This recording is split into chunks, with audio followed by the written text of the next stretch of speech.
Well, I'm sorry, but unfortunately we don't have any in right now.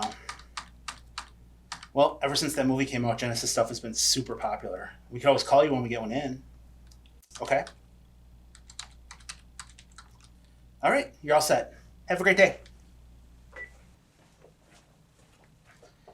I've been getting that kind of call a lot lately. Every once in a while, something happens that causes a surge in a certain game or system. The last time it happened is when they released The Witcher on Netflix. We must have gotten 50 calls looking for those games. And now, ever since Mr. Blue Needle Mouse has his own movie, Sega stuff has been more popular than ever.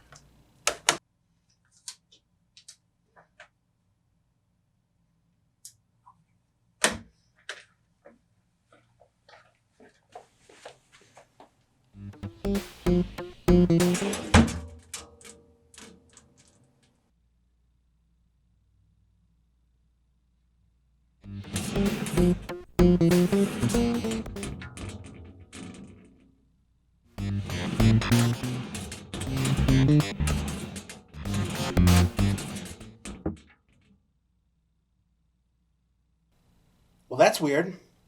It sounds like it could be the music from a game a customer was telling me about the other day, but I don't see it in here. You might want to plug your ears for this.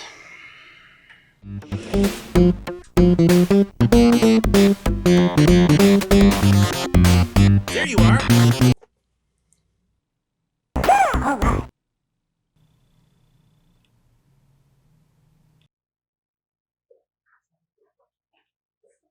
So that's a customer complaint waiting to happen.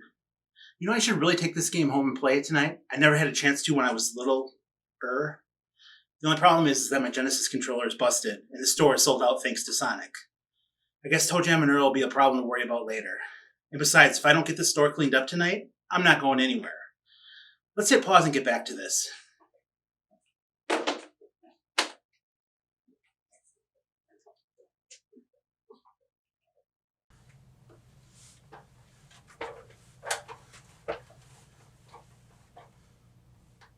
What the hell is this now?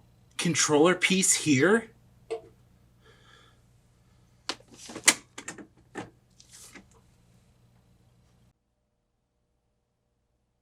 Sweet.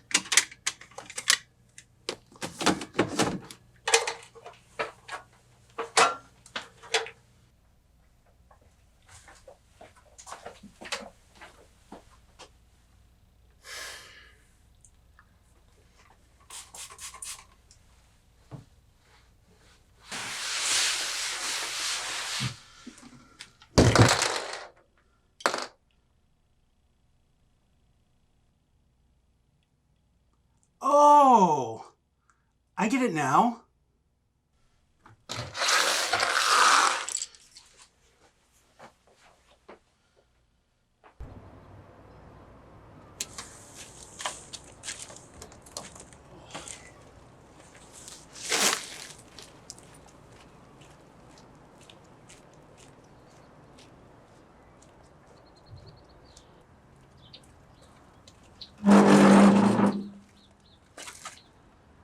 Oh no, that's not happening.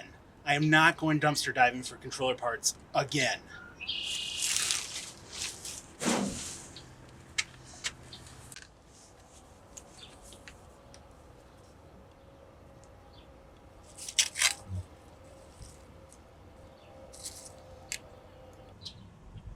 Looks like I might be playing some ToeJam and Earl after all.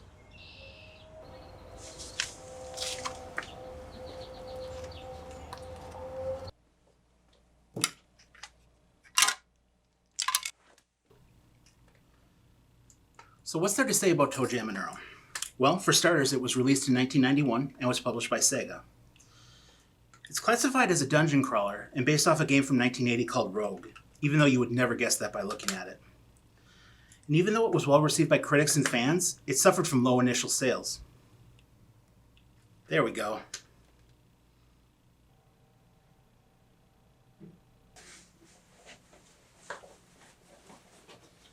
Well, the store's all cleaned up and it's time to head home. I'll be right back.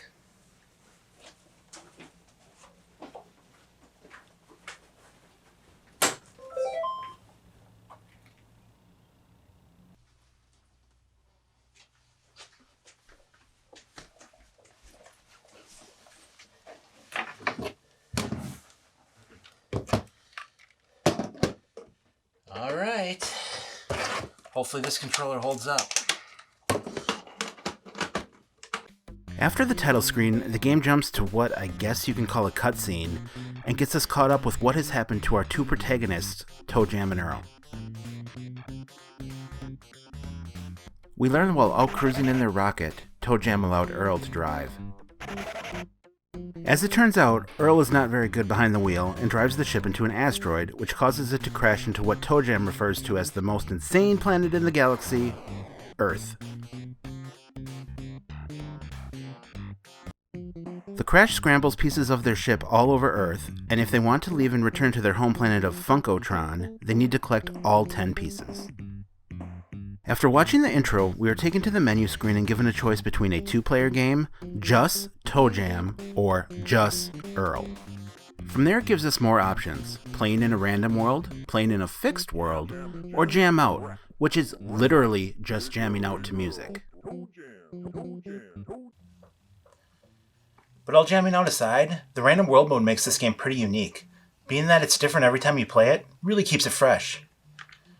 Oh man, I'm starting to sound like ToeJam.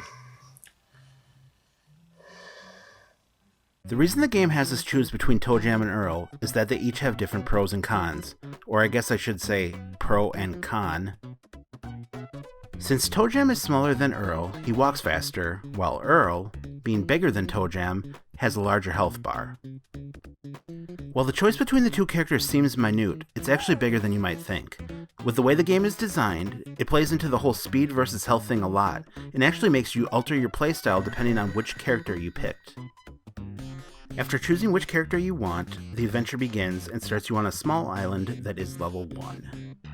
The game has an additional 24 of these, and if you chose the random world option at the beginning, they will be different each time you play.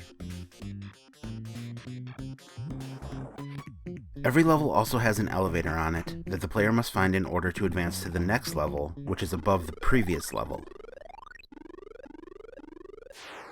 The reason I have to mention this is that with the exception of level 1, well, kinda, you can fall off your current level and land on the one below it. We'll get back to the whole kinda level 1 thing in a bit, but for right now, let's get into the ship pieces. So as mentioned in the opening sequence, there are 10 ship pieces that need to be collected if ToeJam and Earl want to leave Earth. These pieces are scattered across the 25 levels of the game, and like the elevators, need to be discovered. The game is generous enough to drop you a hint when you arrive on a level that has one though, which helps let you know that you need to find it instead of going right for the elevator. Do those hint boxes look familiar to you at all? Anyway, as I was saying, finding all the ship pieces is required to finish the game, so when you arrive on a level that has one, you need to search it out before finding and getting in the elevator. Each level also has a map to help you get and stay oriented, but each section of its grid is hidden until you walk through it. The game occasionally helps you out with this, however, and if you are lucky enough to stumble across a ringing telephone, it reveals some of the hidden tiles for you. So now that we know what our visiting aliens must do to get home, let's cover how they're going to do it.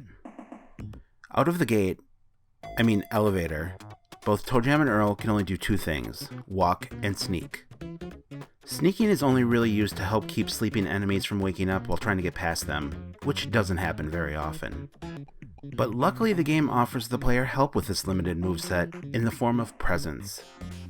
Spread across each level, said presents come in many different shapes and sizes, and do a bunch of different things, both good and bad. At the beginning of each game, the contents of each present are hidden to the player until they open them, or have this creepy old man in a carrot costume identify them for $2 apiece. By concealing what each present does, the game really makes you think twice before opening one, as you could be left in a worse situation than what you were before you opened it. To help ToeJam and Earl make it through their journey, the presents offer things like high tops to allow them to run, Icarus wings to help them fly, and spring shoes to jump over gaps. Some of the more peculiar presents I ran across were an inflatable decoy, rose bushes, and rocket skates, which are damn near impossible to control. Speaking of rocket skates, remember how I said you could fall off of levels? Well, it turns out there's a secret area hidden in the first level of the game. I remember reading about it years ago, and now I finally get a chance to try it out. Watch this. So in order to pull this off, you need to have found and identified one of 3 presents: the inflatable tube, the Icarus wings, or as was the case with me, the rocket skates. Once the proper present is obtained, you need to fall all the way back down to level 1. And don't worry, when it's all over, the game puts you back where you started. After making your way there, you need to equip whatever power-up you have and begin heading to the bottom left corner of the map. When you're just about at the corner, you'll come to another island, only this one has a hole in the middle that you can fall through. By doing this, the game takes you to level 0, a secret area that gives you an extra life via a kid in a lemonade stand, and replenishes your health by letting you jump in a hot tub with 2 hula girls. When you've had your fill of hot tubbing and lemonade, falling off the edge takes you back to the level you were on before you began falling. After trying this for myself, the whole secret area thing seems like it's kind of a waste of time. I mean, sure, it refills your health and gives you an extra life, but I really can't recommend it unless you're on a lower level and get one of the presents you need to get there. Getting back to the presents, just like in real life, they're not all good. And as I mentioned before, some of the presents actually hurt you instead of helping. This includes some pretty crazy things like insta-deaths, books that make you fall asleep, and lightning clouds that zap your health. But as crazy as the presents can be, it pales in comparison to the enemies ToeJam and Earl face. Referred to as Earthlings, these baddies start out as what's considered to be traditional enemies like little devils and swarms of bees, but as you climb the levels, they get stranger.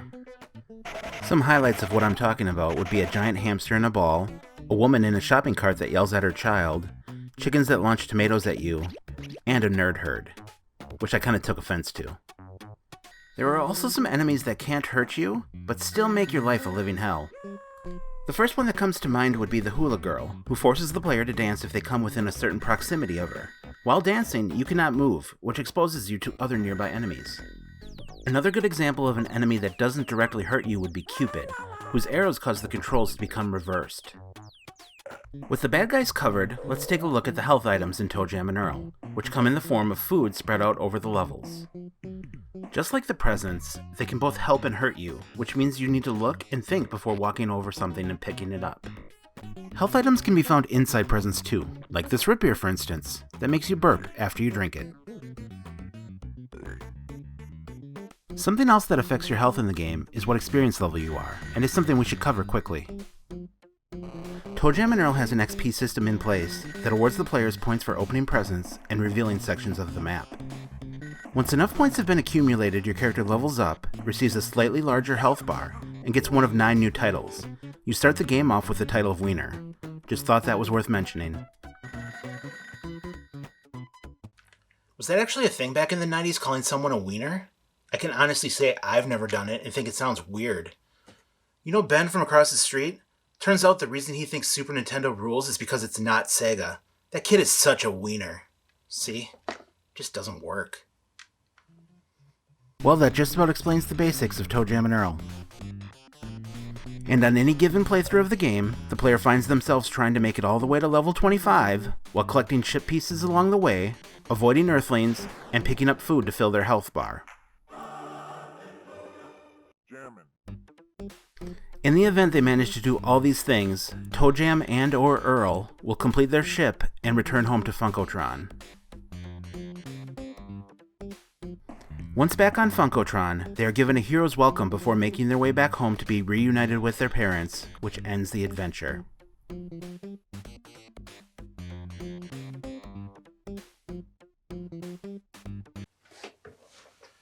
And that's ToeJam and Earl.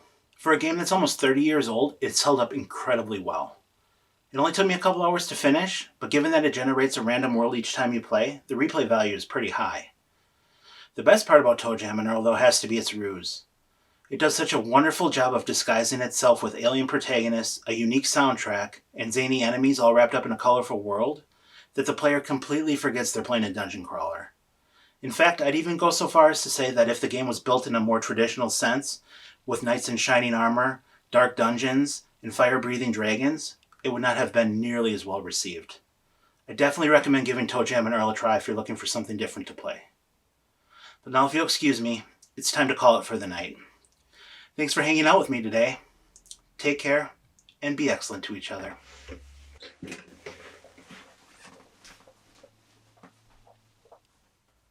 I wonder if there's any root beer in the fridge. Oh good, you haven't left yet. That gives me a chance to say thanks for watching the video. And if you enjoy my content and would like to see more, please click the like and subscribe buttons below.